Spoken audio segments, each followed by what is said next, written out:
Every farm needs a safety leader, but it's actually not who you'd expect. I was put in contact with a particular farm that were having some issues with some particular staff members and were just at their wits' end and didn't know what to do next. So I visited them out on farm and spoke to the team, spoke to them all individually. We had a bit of an induction session, etc. There are a few things that were interesting during that visit. One was that one of the first things a lot of the staff asked me for was a pay rise. Oh, here you are, you look after people and safety. Can you help us to get a pay rise? And I was like, are you kidding me? Have you looked around this place? It's a disgrace. Like, clean up the place. And of course, their first excuse was, oh, our boss doesn't want us to, or he's really particular about how things are done. I'm like, seriously, sit down with him. I'm sure he'd be very grateful if you started cleaning up this place. And then maybe we could talk about pay rises. But until you really start looking and using your initiative and getting things done, then I'd be embarrassed if I were you to be asking for a pay rise. Lo and behold, a few weeks later, I start getting photos from them all of different things they'd started cleaning up around the yards, the chem shed, the workshop, the scrap metal around the place. It looked immaculate, so immaculate that I was so comfortable if WorkSafe had have just walked out there that day.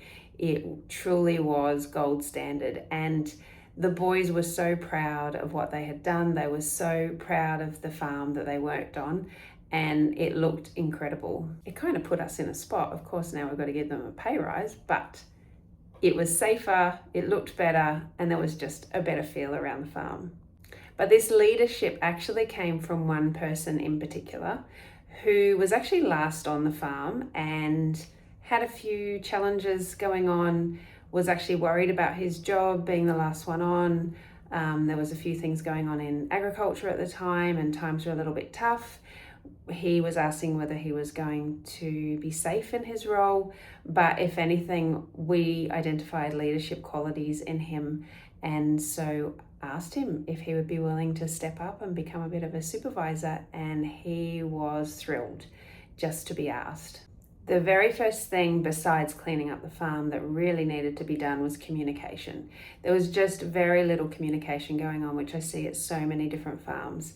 So we asked this particular team member if he would be willing to take on the toolbox meetings every Monday, that he would get the information from his manager, from his boss on the weekends or on the Friday, and then relay that to the team. And even if the manager was away, which he has since been able to go overseas and on trips and not be there on a Monday morning when all the boys are meeting, and they meet religiously and they're all on the same page.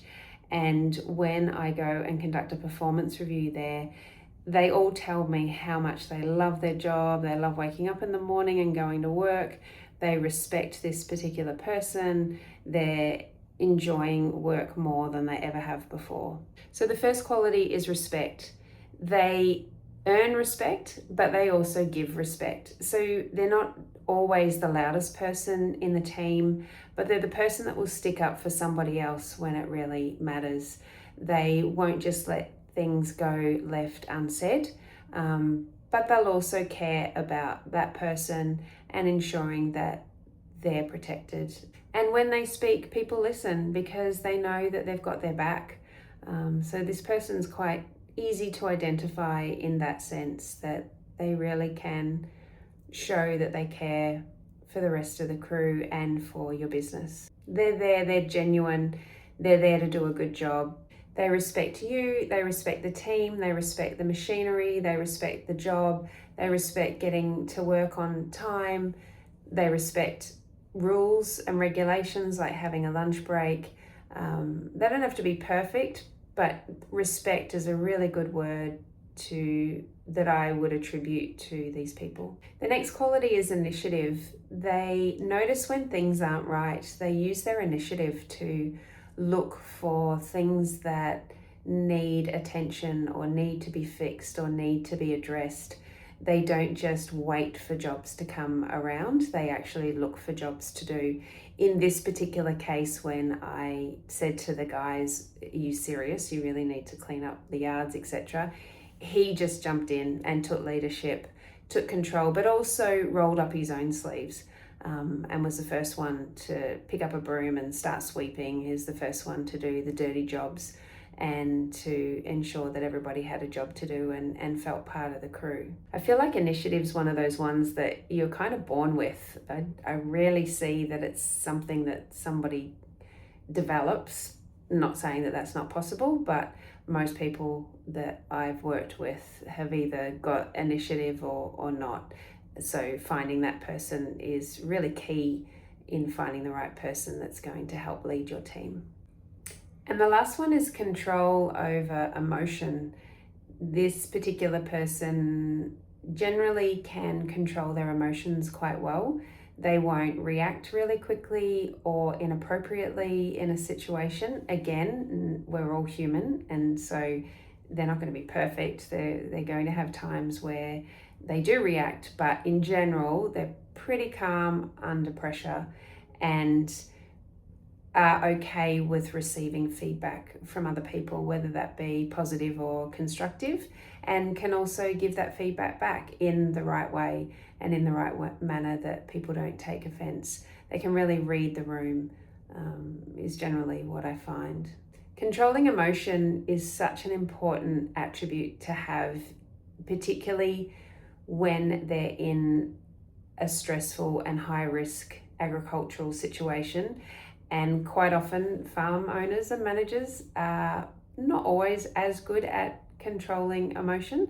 That's a big generalization. But if you can have somebody in the team that is just a little bit better at doing that and can take, because a lot of farm owners and managers are carrying a lot of stress that the workers don't even know about behind the scenes. But if this particular leader can take a lot of that pressure off you and can be that buffer between you and the team on a lot of situations, that's going to take a lot of pressure off you too. So finding somebody who has a fairly even temperament would be really ideal. So who's the leader for safety and culture in your team? Consider everybody. The person is most likely the least person you would think about if you were to answer straight away. So take your time, think about those three things. Think about respect, think about initiative, think about control of emotion. Do they have those three things? Are they the right person for the role? There's no right answer either. Like you can also trial somebody in this particular role and really start with those toolbox meetings and the communication and ensuring that you've got regular communication about safety and hazards and culture being spread amongst the team and with a true leader in that role. I'm really excited for you. I'd love for you to pop in the chat in this post whether you do have a safety leader on the team or you do have somebody in mind, or any stories that you have. I'd love to hear about them. And if you have any questions, by all means, contact me through either this post or personally to me through the website. I would love to help you find this right person, because at the end of the day, safety systems can only do so much. They really come down to the right people leading them. So find this person and support them and empower them and lift them up. Have fun, stay safe.